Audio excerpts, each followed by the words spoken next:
Hello, friends. This is Dave Hurwitz, executive editor at ClassicsToday.com, here with the complete symphonies of Louise Farrenc, French female composer. She lived from 1804 to 1875, and she wrote three rather imposing symphonies for the period, that is, in the 1830s and 40s. Well, the symphonies were the 1840s, plus two concert overtures from the 1830s.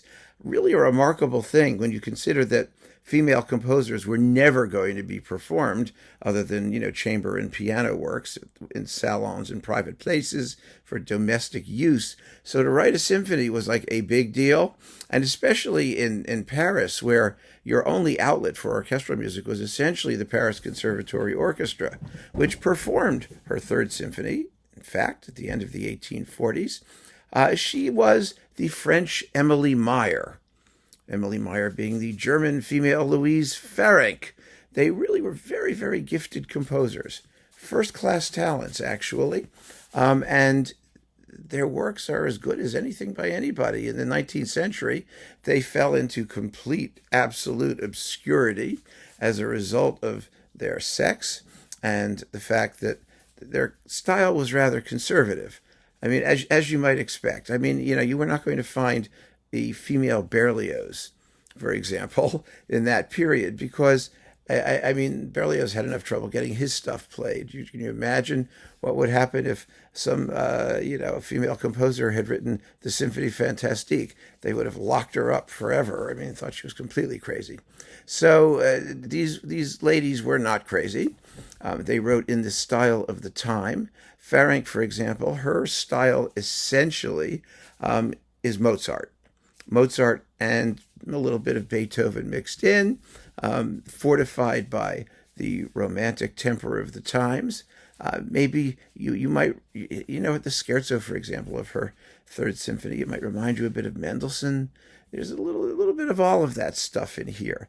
Does she have an incredibly distinctive personality? No, she doesn't. Like most sort of second-tier composers, what makes them second tier is that lack of originality, that lack of, that more melodic inspiration, whatever it is that you would listen to and say, aha, that's composer so-and-so. Well, you're not going to really hear that in Farrenc or Emily Meyer, for that matter, or any one of hundreds of other very, very worthy composers. I mean, they know what they're doing. She was extremely well trained. She handles form confidently. What reminded me of Mozart, especially in the first and third symphonies, which are both in minor keys. The first is in C minor here, and yes, and the third is in G minor, is that they end in minor keys, which is a very Mozartian thing to do. There's that what you might call harmonic economy. She doesn't create a grand triumph. She's not taking her model as Beethoven's Fifth, the tragedy to triumph sort of thing. It's not that at all. The sequence here is a lot of what you might call affecting emotional situations or expressive situations, and there's a sequence of them. But there isn't this sort of overarching progression going on there, and that's no crime either. The pieces are all about half an hour long. They fall gracefully on the ear. They are wonderfully scored. I mean, she was a very, very fine writer for woodwind instruments. I mean, the third symphony, for example, begins with a very beautiful oboe solo, sort of in the middle of nowhere.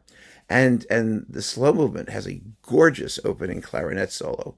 Really a beautiful thing. And she uses the woodwinds as sort of a mini ensemble within the orchestra. That's characterful. And that's something that, not everybody did. It's a real stylistic fingerprint. The two concert overtures are lovely works, 7-8 minutes each. They would grace any concert. Her music has been very well captured on disc. There's a series of orchestral works on CPO. Naxos has a series. And now we have this newcomer on Erato, featuring the Insula Orchestra under Laurence Equilbey on period instruments. I'm happy to report that they don't sound very period. She uses a large ensemble. It's not scruffy. It's not anemic. It's not, obviously trying to sound different for its own sake. The playing is warm and lively, and the rhythms are sharp and clean and clear. It's really a lovely set. 2 discs. And you can get everything in one handy package. So I can recommend this wholeheartedly if you're curious about the highways and byways of the 19th century and what the best lady composers were doing. The truth is, the best lady composers were writing music just like the best male composers. And no allowances need to be made for the sex of the composer, and we shouldn't even care, because good music is good music. And this is indeed good music, well played, well recorded, and just deserving of a place in any collection. If you don't already have Naxos or CPO, if you do, I don't see why you need to have dozens of versions or multiple versions of these works. You probably have a pretty good sense of what they sound like, and if you love them, you will want to collect some alternative views. So keep on listening, friends. Thank you so much for joining me. Take care.